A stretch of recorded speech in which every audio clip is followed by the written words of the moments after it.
Hey, good morning, afternoon, and evening. Welcome, everyone, no matter where you are. I'm so excited to have you joining us today. For those who don't know me, my name is Mikaela Kiner. I'm the founder and CEO of Reverb and the author of Female Firebrands. We have a lot in store for you today, and I will just say I look forward to this day all year. This is our third annual, minus last year COVID, where we did not do this event, but third annual People and Culture Summit. And I just feel like the reasons we do this really epitomize who we are as a firm. So those of you who know Reverb, we do three things. We do HR consulting, including people and culture, primarily in the startup space. We do management and leadership development, and we do executive coaching. And those of you who have chosen to join us today, we really consider you our community. And one of our main goals is really to help connect the community and also give back to the community. And I say that because today is really for you. It's about whatever serves you. We want to help get you informed. These are complicated times, tumultuous times, right? Everything that's been happening in the past 18 plus months with the murder of George Floyd, social justice at work, Black Lives Matter, COVID, remote work, right? I don't have to tell you. And as challenging as that's been for the global workforce, we know that a lot of that work really falls to you as people in HR and talent leaders. And we just want to help you navigate, gain some resilience, get some tips and tricks, and hear from some super inspiring people today. So cameras off or on, participate as much or as little, chat, network if you can. If not, don't. And everything's recorded. So if you miss a session or have to step out, we've got you covered. All right, I am going to kick off by thanking our amazing sponsors. We would not be here today without our sponsors. And we only work with sponsors who we really believe in and who are aligned with us and our brand and our values.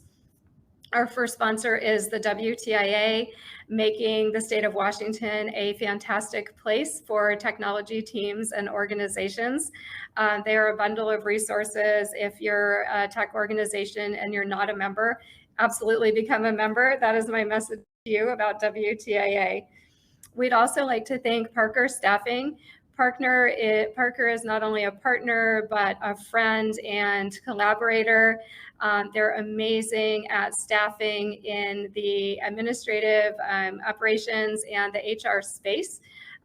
So recruiters, HR generalists, et cetera, they are our go-to. We currently have 2 Parker temporaries working with us and helping us out at Reverb. So thank you, Parker. And then also the Intentionalist. The Intentionalist is our nonprofit sponsor today. They are helping support Main Street, mom and pop businesses. They're an amazing community and they let you spend like it matters. That is their hashtag. So you can actually spend by community. And we absolutely enjoy partnering with Laura and the Intentionalists. So thank you again, sponsors, for helping us be here today. All right, I'm going to jump into some logistics. The platform we're using today is called Hopin. Hopin is pretty self-explanatory and easy to use, so please don't be overwhelmed, but I'm just going to run through some different parts of Hopin and how you can get the most out of today. First, there is the stage. We're on the stage right now. So main stage is where you'll see some of our speakers, including our first session. And then we're going to have a break. You can always use the breaks for networking or to visit the sponsor expo. And then we're going to have a choice of sessions. So we'll have 2 sessions running in parallel. Choose either session. Again, you can get the recording later for the session that you missed. So I know it's a hard choice, but don't stress out about it too much. Just join the session that speaks to you. Networking is hugely important for us. When we used to do our events live, both our summit and our meetup, we heard from people that they met colleagues, friends, they hired people, they found jobs, and at least one person even said that they met their soulmate at one of these events. And for that reason, we really want you to take advantage of the networking time. Everybody who's in attendance is amazing and are definitely people that you're going to want to get to know. So do a little bit of networking. I have a goal of meeting at least one new person, and I hope you'll join me in that. We also have an expo that's happening toward the end and also during breaks, so you can actually have a chance to meet and chat with our sponsors during the expo. And then you can participate in the chat. You should see the chat on the right-hand bar. Feel free to chat ongoing, during sessions, share your input, connect with one another as much as you can. So I think I'm early. We have a few minutes. Maybe folks in the chat, do you want to share one thing that you're looking forward to today?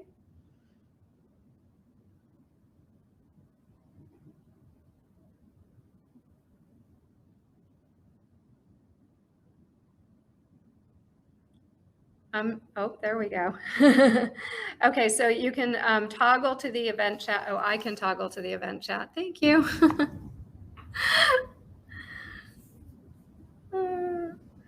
So Kylie threw in a question, if folks want to let us know where you're joining from today. I'm joining from Seattle. Brittany, first time in a virtual format like this. Awesome. Thanks, Brittany, for joining us. I know we have Seattleites here. Do we have anyone from outside of Seattle? Even greater Seattle? Andy, looking forward to learning. Me too. Thanks, Andy. Sean from Dallas. Hi, Sean. Gwendolyn, Atlanta. Danica, Kirkland. Thank you. We're multi-state. Nicole from the Bay. Oh my gosh, we've got Scottsdale, Bellevue, Issaquah. Love it. Soto. Yeah, that counts. Another Bellevue.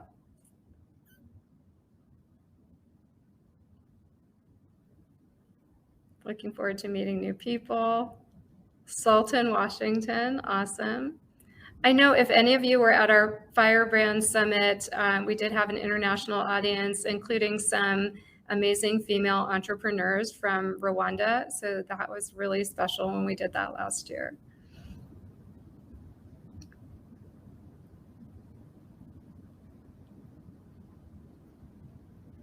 Maybe just so we can, we're going to address a lot of needs today, but anything people are struggling with or problem you're trying to solve that you think we can help with today?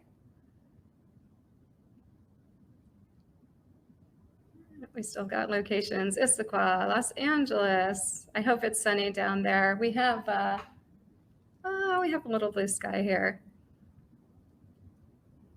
Teaching and learning. Thank you, Tally. We're excited to hear you today.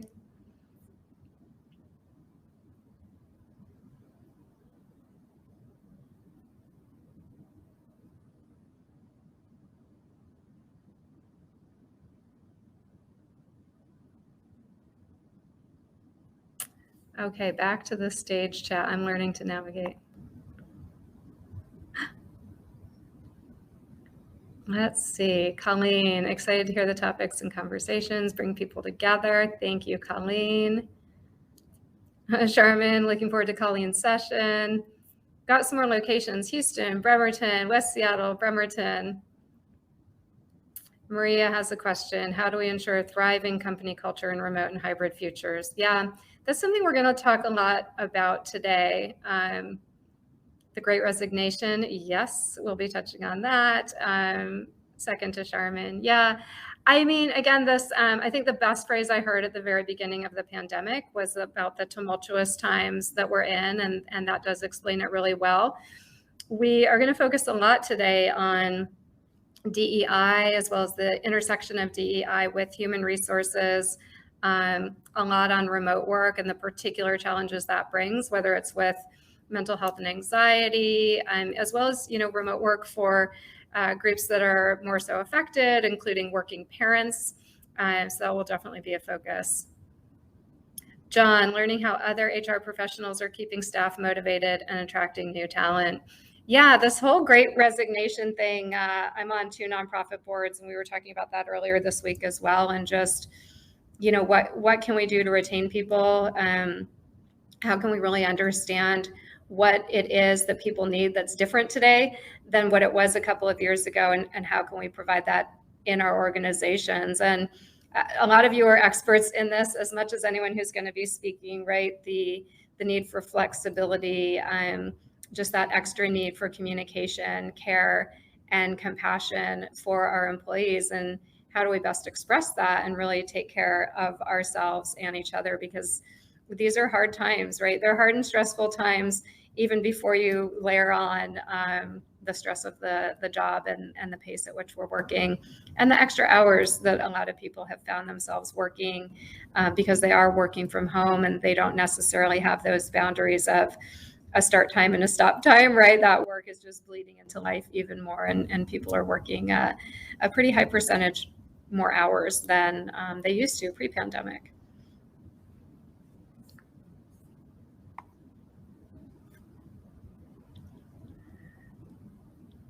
And Michelle is looking forward to returning to work someday. Yeah.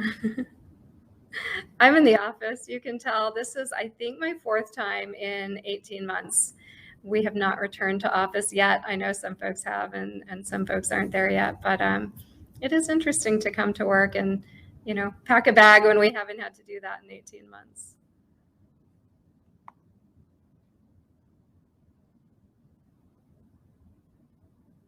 Scanning the comments. Amanda wanting to hear about employee benefit trends. Yeah, great question. And if we don't get into that too much here, I know we will in an upcoming meetup.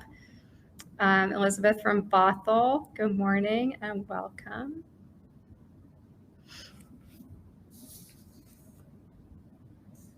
So at 9:15, which is in 3 minutes, we are going to be joined by one of my all-time favorite leaders. I won't blow the introduction because I want him to hear the intro, but when we thought about who we wanted to join us today, I wanted to make sure it was someone who I've enjoyed learning from over the years, and who I also think is not just an incredible leader, but an incredible leader for HR professionals. He's someone that, hi, Jerry. Good morning. Morning. I was like previewing and leading into my introduction of you. Yeah. So I'm really excited this morning to welcome Jerry Hunter. I was just saying, Jerry is not only one of the most brilliant and emotionally intelligent leaders who I've worked with, no pressure, but really good at using his HR partner. And I got to partner with Jerry years ago when we were both at Amazon. Jerry used to head up infrastructure, and today he's the SVP of engineering over at Snap. But one of the things I always appreciated about Jerry was that he was a thought leader in the people space. And so he made me better as an HR partner and as an HR leader. And I think he also showed me what it could be like when HR is at its most strategic and is really integral to the business, and when you as an HR partner feel like a valued member of an executive leadership team. So I'm really grateful that Jerry's joining us today. And we're going to focus on what's been going on in the last couple of years, but we're going to focus specifically on how that has impacted senior leaders, and then also how that's impacted the relationship and role that leaders have with their HR partner, and a little bit of how that's shifted expectations in how folks like Jerry work with their HR people. So welcome, Jerry. Anything that you want to say or add before we dive in? No, other than for many years, some folks that came after Mikaela, I made the mistake of saying, well, Mikaela used to do this and Mikaela used to do that. And so the first lesson I learned is, like, don't reference your previous great HR person to your new HR person. It kind of makes them mad. But Mikaela was an awesome partner, and she says that she learned a lot from me, but I learned an enormous amount from her. So I'm really excited to have this conversation. Awesome. Thank you so much. Well, we have a lot to talk about, so I'm just going to be really thoughtful in how I start us off. Jerry, I always think of you as a leader who really values HR. And I don't think HR folks hear enough from leaders like you about why is this function and role so important? And I'd love for you to just say, how has it been important for you over the years, and how is it important to you today? Yeah, it's for me that my understanding and relationship with HR has changed a lot over the years. You can imagine, as a frontline manager, a brand new frontline manager, the relationship you have with HR is pretty different than as a senior leader. But I was lucky back in the 90s, I was working at Sun, and my office was right next to the HR VP for the function that I was in. And just out of pure luck, she and I got along extremely well, and I knew nothing about HR, like nothing at all. And probably the most important thing that ever happened for me on this journey was having somebody explain to me early on what the role of HR was, and probably more importantly, this woman had ambitions about making an impact on the company, and I didn't even understand. Like, most frontline managers think HR is this transaction you go to when you're dealing with a performance problem or medical leave, or the sort of transactional stuff that people think about their HR partner helping them with. And I think most managers don't even understand that that's not what HR people want to be. They want to be something much more meaningful to the organization. And I think that having that understanding enabled me to just start asking questions about, well, like, how would you do this? And I realized early on that she had better experiences and understanding as a manager, as a leader, than I did by a long way. And I don't think I would have had that if I hadn't just had the opportunity to have an office next to her. So that first step is, I think, understanding that most managers don't understand that HR is more than the transactions that you usually do. And sometimes that's caused by HR teams being underfunded and overwhelmed, and it's the only thing that they can do. And so, first thing I'd say is, get to know people, get to know managers, actually get to know them, have coffees and or if you're the type that likes to have a beer or a glass of wine, or whatever the thing is that you can do to create social contact with managers, you should do that. I think it really helped me a ton.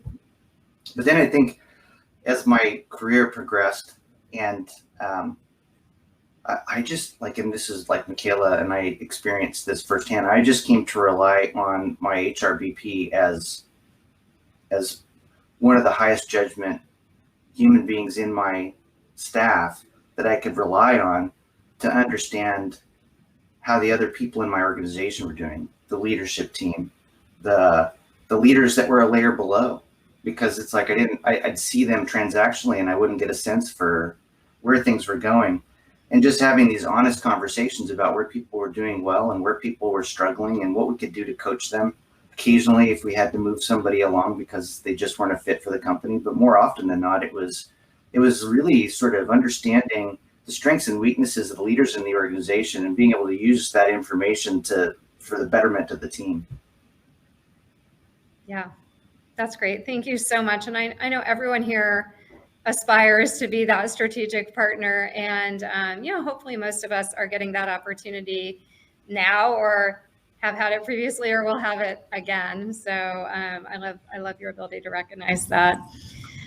I just would make one comment, because I think, look, I think it's really hard. Most companies don't overfund the HR function. Most companies underfund the HR function. And it's for a variety of reasons. Sometimes it's because it's part of FP&A, and so it's just a cost and we want to minimally fund it. I just say, it could be really easy to be overwhelmed and just not be able to do these extra things. Find a way to carve out some time, especially with leaders, find some leaders that you just, either the ones that are critical to you or that you just get along with, and make sure that you're building that understanding. I want to say it's the leader's job to do that. But what I also recognize is that most leaders won't even know that they need to do it.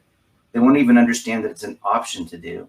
And so something that you can do as an HR leader or an HR VP is actually just say, hey, like, let's just spend some time and maybe even talk about, like, let me tell you what it looks like for you and your career aspirations and what you wish you could do to help the team, and sort of plant those seeds in their head that there's a lot more potential than what people are getting out of the relationship right now. So sorry, I just wanted to say that because it's like, I can imagine people going like, yeah, that's all sounds great. I am so busy right now. I'm so underwater. I don't even know how I'd start that conversation. And, carve out 30 minutes a week and just having to use this time to spend with somebody. Yeah. Yeah.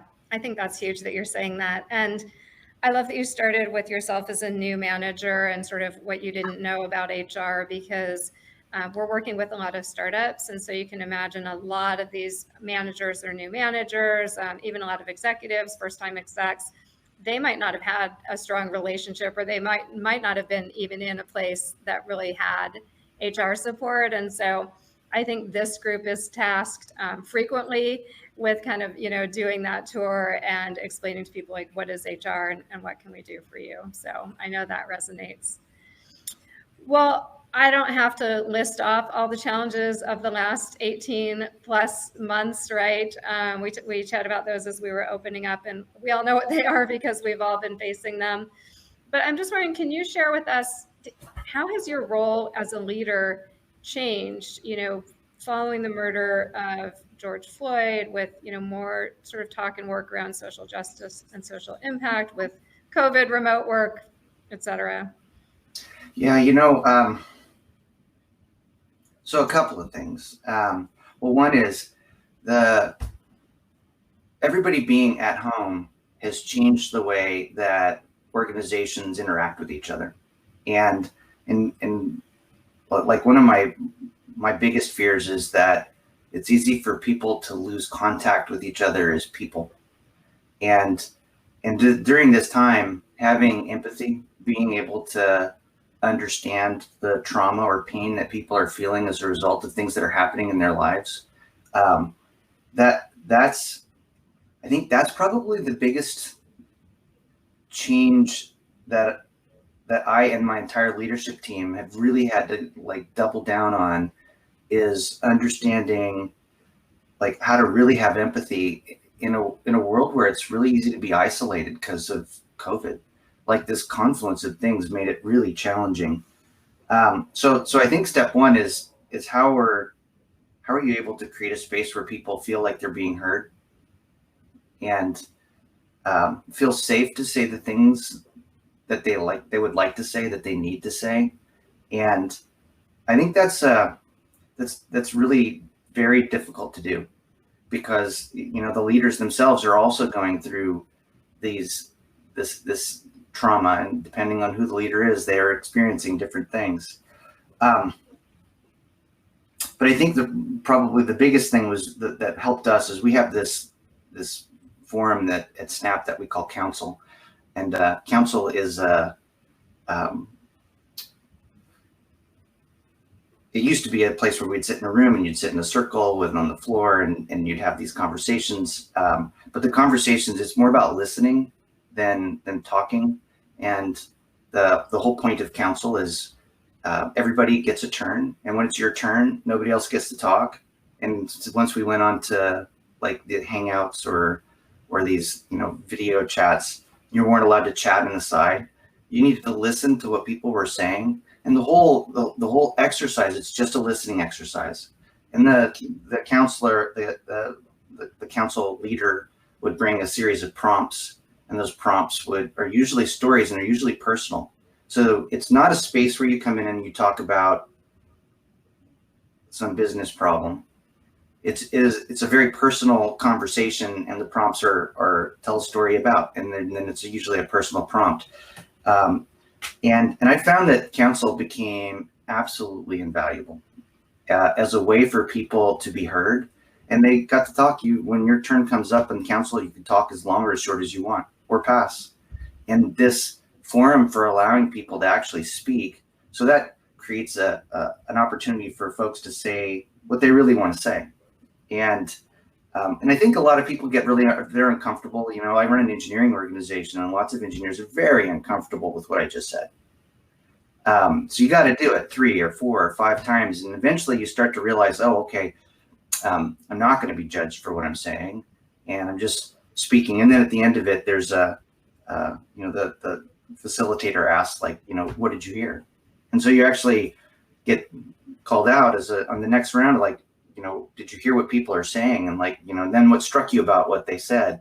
And so that level of, I don't know, I want to say intimacy. That's not quite the right word, because it's not quite that. It's just it's that level below that surface interaction that you get if you're just doing work stuff. And I think that deepens relationships and gives people an opportunity to feel heard and trusted. So that's one thing. I think we had, and Mikaela will probably remember this. I'm not a fan of activities that are checkbox, and I'll define checkbox for you. It's basically makes you feel, you know, you can put out on a piece of paper, hey, we did this thing, but everybody inside the organization is like, yeah, it didn't really make a difference. Like you're claiming accolades for something that didn't really have an impact. And so I'm not a fan of checkbox activities, and in spaces like this where you're listening and you're trying to understand what's happening in an organization, it's really easy to fall into checkbox activities. You know, we did inclusion training and everybody took it. Well, that's not the same as everybody understands what it means to be inclusive. And understanding how you can take that double click down. So by the way, inclusion training is a good thing to do. Don't get me wrong. The problem is it's the beginning, and a lot of people think it's an end. And you show it on a list and say, we had 100% of our people take this class, and so we feel great. But people are on various points of this journey of understanding what it means to be inclusive and how you can do it. Some people are great at it. Some people have a hard time with it. And it's like understanding those people along the way and coaching them individually and helping the organization understand where it's at and building mechanisms that you can extract that information and understand who you should be helping and give people an opportunity to lean in and say, I need more help. I don't get this. Like, those are all steps that happen beyond the training. And those are hard. Like, those are really hard. And that's why I think most companies don't do them. I mean, most companies don't do them because they're hard, and it's easy to say, well, that doesn't make a difference. But it's like, it turns out that with these sorts of soft things, it makes a huge difference. And so, we have a series of meetings that are focused on things around making our environment, our company, better across all the dimensions for all the people who are in it. And we have meetings where I say, you can join our meeting, but you can only come if you're going to do one of two things. You actually have to take work. I'm not interested in having people who want to just come and pontificate and talk about what they want done, but aren't willing to do the work themselves. And 2, it's got to be something that moves the needle, not something that's a checkbox. We use that sort of tenet as a way in these meetings, and people come and go in these meetings. We have a women engineering meeting, and we have meetings for Asians in tech and URMs in our engineering teams. And it's like those various groups, people come in, they feel passionate about something, they take a project on, we debate whether it's a needle mover project. When we find ones that are, we cut them loose, we let them go do the work.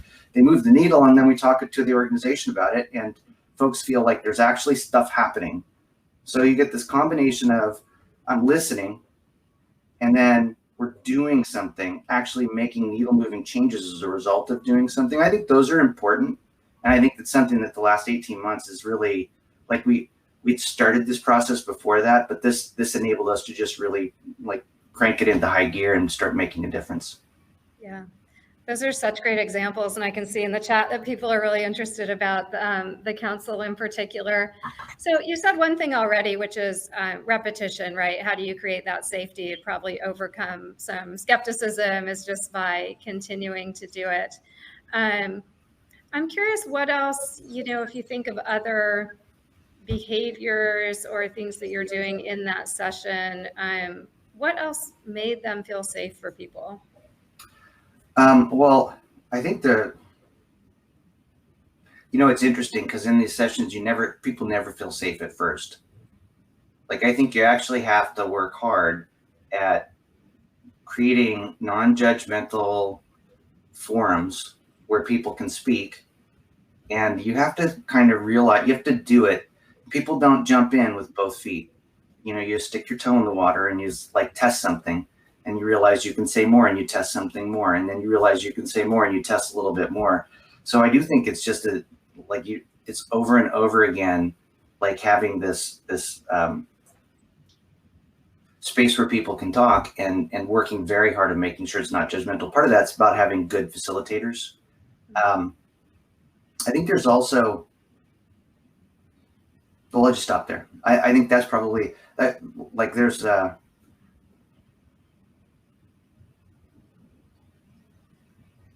it's there, I'm going to go off on a little bit of a tangent because I think it's connected. I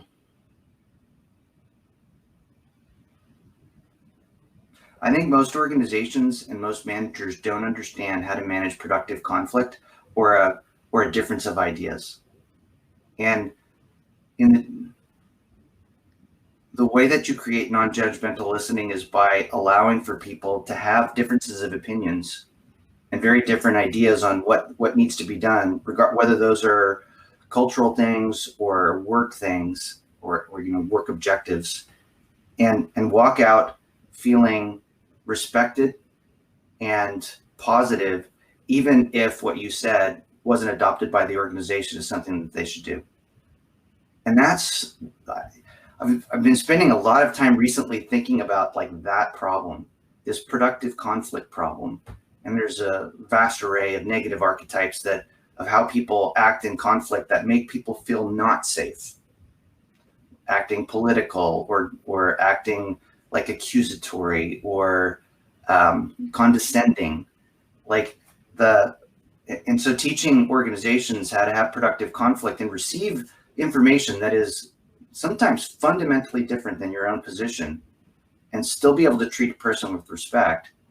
I think that's like when you see organizations that are really healthy and doing well, somehow they've created that where people can say like, no, I disagree with that entirely. We should.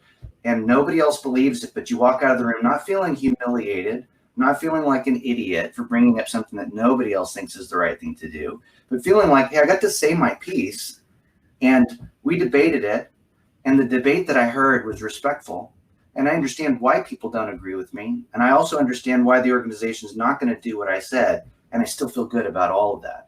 That's a really hard thing to do, but when you do it, it's like magic. Like people come out of they blossom. They start giving. So for every bad idea they give 3 good ideas. But the problem is they give no ideas if they're worried about giving a bad idea. Yeah. I love how you described that. People who know me know I'm kind of obsessed with conflict, meaning like how to get good at it, right? And I so agree. I mean, I think this whole notion that conflict doesn't have to be adversarial is still new to a lot of people because we don't kind of practice that in our culture. We often don't learn that in school or at work. So I love your in-depth description. I want to ask one more thing about the council before we move on, which is you don't lead a small organization. And I know whenever we introduce anything, usually the first question we get from our leaders is, how are we going to scale that? And so how have you scaled council?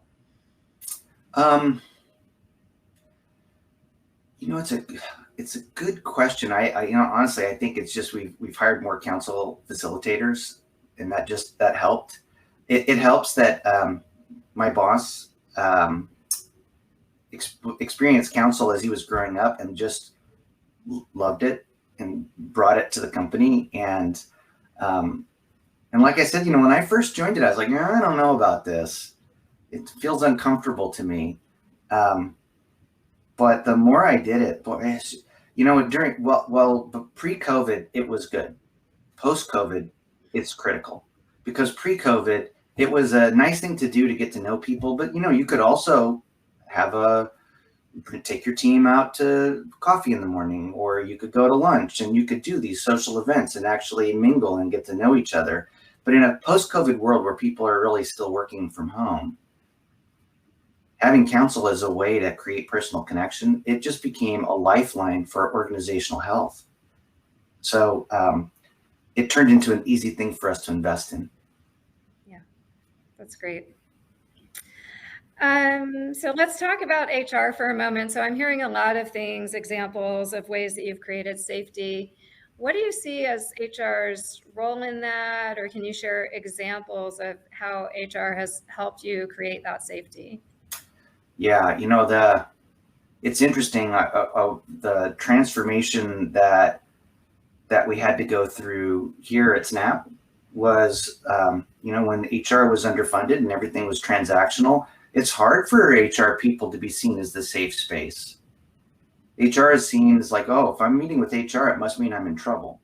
That's sort of the meme, especially with engineers that are new to the workforce.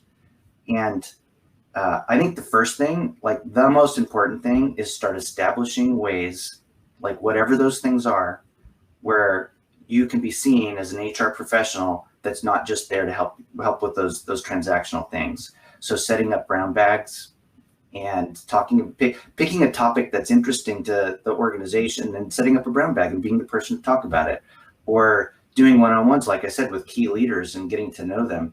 Like that, changing that sense of what HR is fundamental for the employee base to feel like HR is part of that safe space conversation. The other thing is of course, I think one of the hardest things is when you've got issues in an organization, like some really difficult issues, and people are everybody sees that there's a person who's a problem, and you have to go and address the problem, and you can't tell anybody what happened. And as a result, folks are like, are you really helping us? Are you on our side? And, I've heard this phrase, it's like, oh, you're not really here for me. You're here to protect the company, which, at some level is true, but it's not. It's also true. You're there to protect the employees. You're there for like the entire organization, and making sure that you're able to bring those like later, what we found is a really interesting way of doing this is when you're far enough away from an event, being able to talk about it in the abstract. Well, we had a case where a person was doing X, and here's the sort of thing we did, and you kind of muddle the details so people can't tell who it is, and you have to wait long enough so there's not a direct line to it, and maybe it's in different organizations, but you can start talking about how you're helping with some of these things. And I think that was an important step for the organization to be able to see that those things are occurring. Because one of the things that's hard for an HR function to do is to show everybody else the progress that they're making.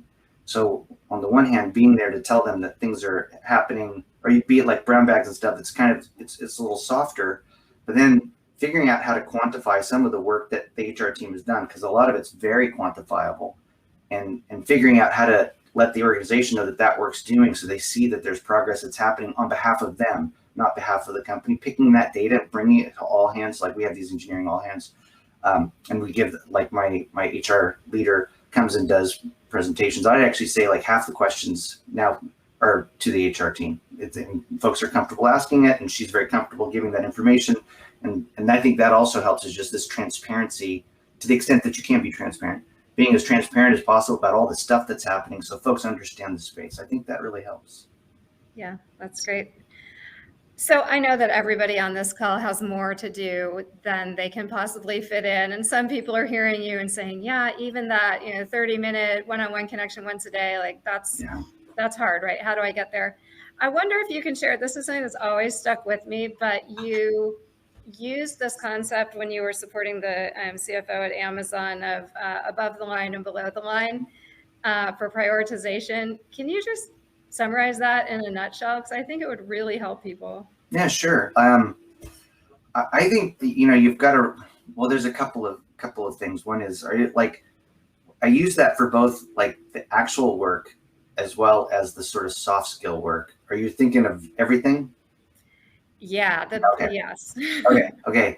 I like to just write down all the things that we need to get done, and kind of get a sense of what it's going to, how many people and how much effort it's going to take for things to get done. And I think one of the problems that organizations tend to do is by not understanding the capacity of their organization, they overcommit the organization. And then it's very challenging. First of all, it's very challenging to hit your goals at all without completely overloading your team. But then all of the soft things that aren't hard and tangible fall between the cracks. And so you have to make space for those soft activities within the prioritized framework, or else they won't happen. And that can be challenging because there are some leaders who are like, yeah, I'm not going to spend any time on that. And then it's kind of like you're in a little bit of a tough spot because you've got to just figure out how to carve that space out. But I think it's important to lay all these things out in leadership. And I think it's probably important. Like one thing that Mikaela's missed is making sure that frontline managers have the skills to manage their teams is one of the most important things that can happen in an organization before almost every other piece of work that's going on, or an organization doesn't work. Like if you've got a team of 3 people, you don't need a leader with a bunch of skills. But as soon as you get beyond 20 people or so, 15, 20 people, you actually need to start having organizational skills. And the bigger that organization gets, the more important that organizational skill set becomes. And if you're not carving out space to make sure that your frontline managers are getting this sort of skill training that they need, you're just going to spend all your time in reactive chaos because it's proactively very avoidable and takes a quarter of the time that it takes on the back end, which is reactive, which is another reason why, as much as 30 minutes might sound hard, you're better off spending 30 minutes with these frontline managers because you'll prevent like 80% of the work that comes down the pipe by making sure that they're getting the benefit of your skills. But we put all these things in a list and sort of scope out the amount of work and then literally just draw the line. And if it was below the line, say, sorry, we can't get to that. And that's a great place to have this constructive debate where you bring your high judgment leaders into a room and say, let's look at this list. Is that really the right thing to put below the line? And is this thing above it really the right thing above it? And if you're not being careful about your organization's capacity, say, oh, don't worry, we'll just do it all. Like you'll do none of it well. And so making sure that you're being explicit about what you really need to make sure is done well, and then writing that down, and then more importantly, being explicit about what you're not going to do and say, we're not going to do that this quarter or this week or whatever it is your time frame is.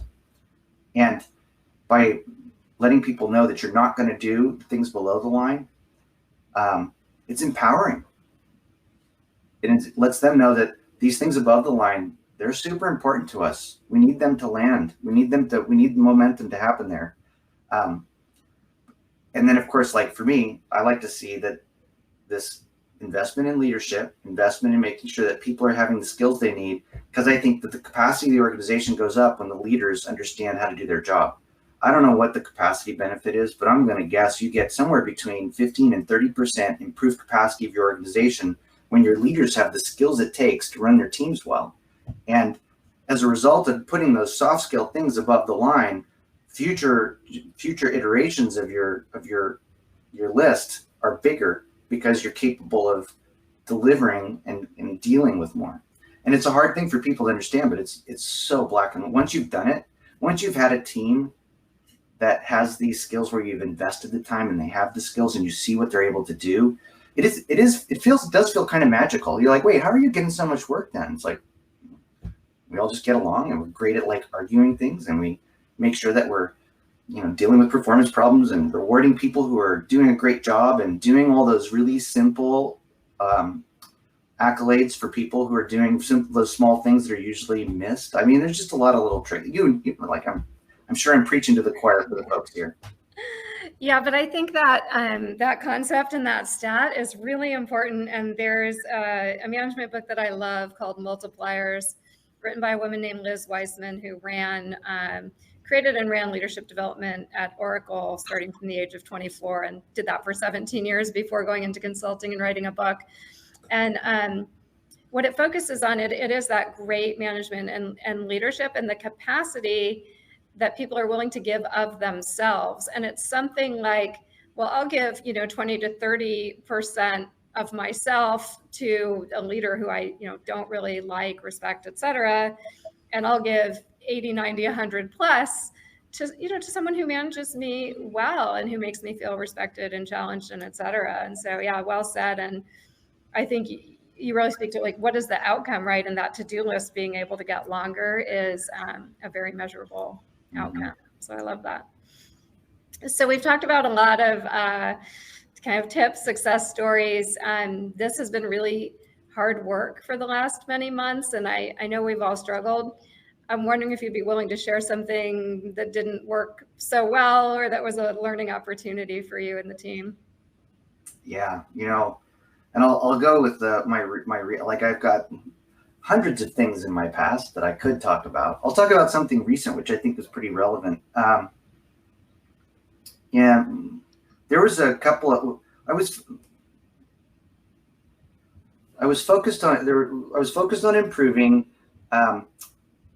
the experience of women engineers inside of our organization and making Snap a place that women engineers would really want to come and work at.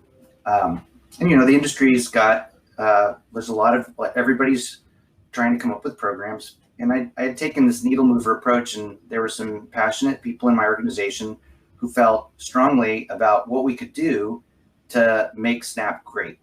And we started putting these programs in place and launching them and getting lots of positive feedback. People were very happy with them, but I had this philosophy, and I think this philosophy in hindsight was a bad idea. The philosophy was, we'll let our results speak for themselves.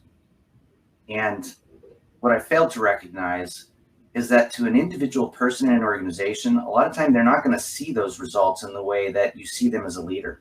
So as a leader, you see, the representation's going up, and the employee satisfaction scores are going up, and all the things that as a leader you'd look at and say, all those things are moving in the right direction. So, of course, people are seeing that it's getting better.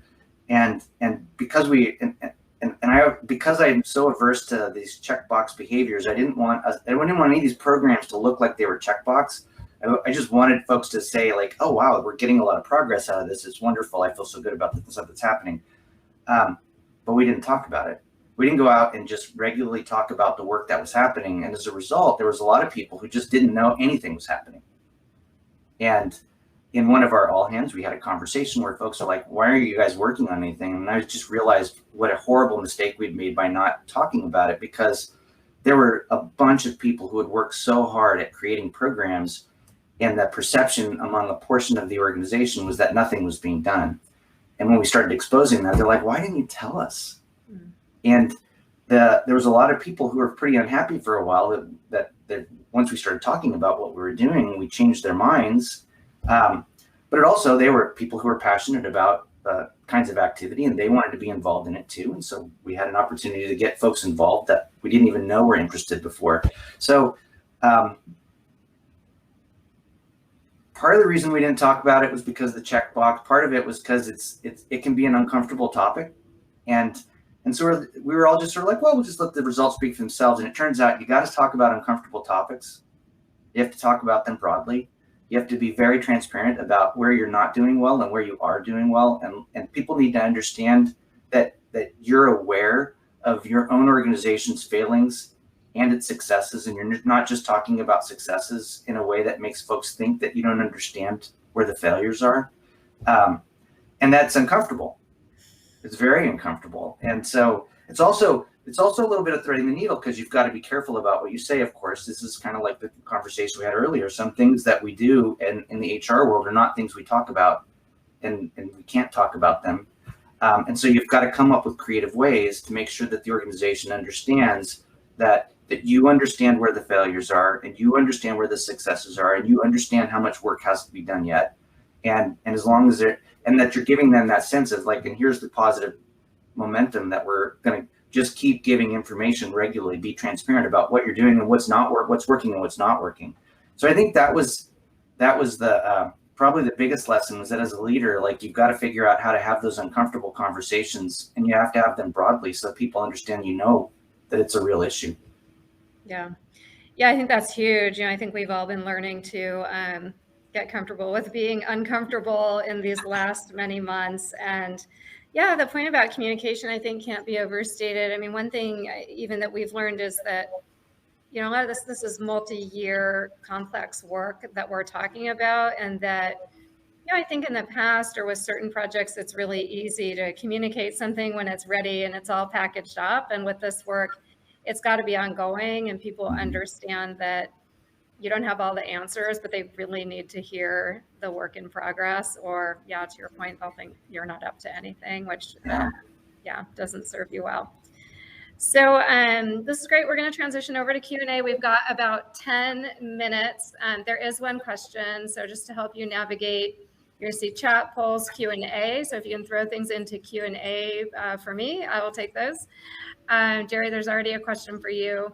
You mentioned the importance of connecting with managers. What are some creative ways you've seen that done in the remote space? Yeah, some of the ways they're not super creative, unfortunately.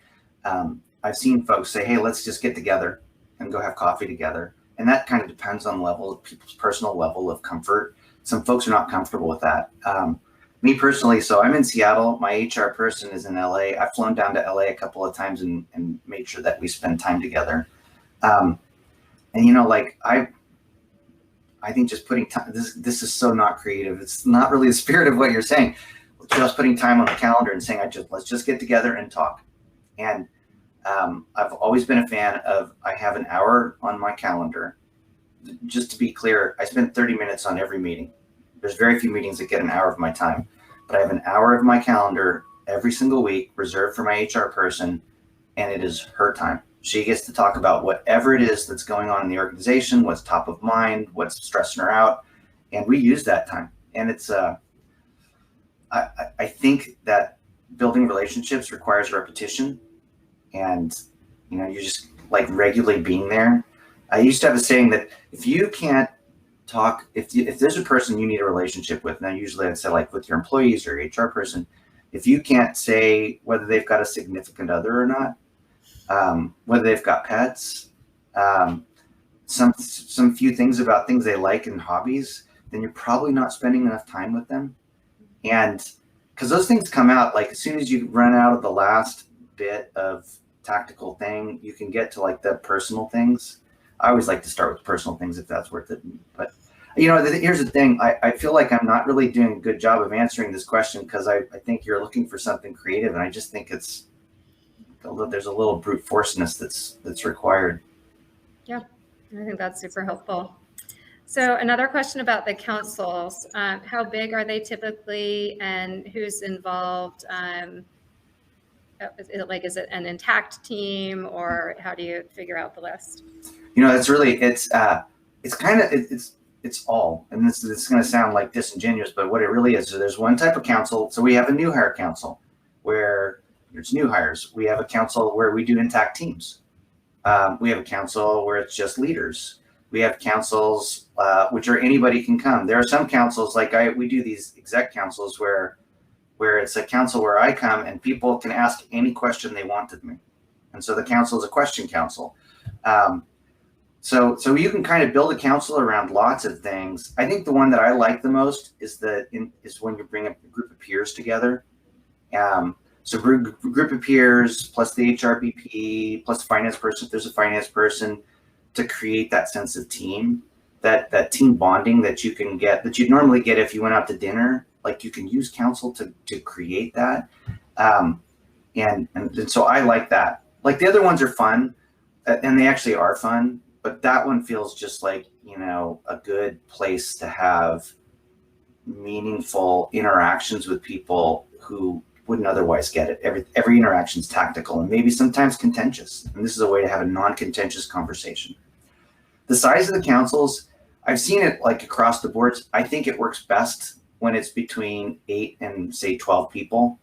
If it's too small, then you're just kind of going around and around really quickly, and you don't have this sense of listening. It's more, you're spending more time talking.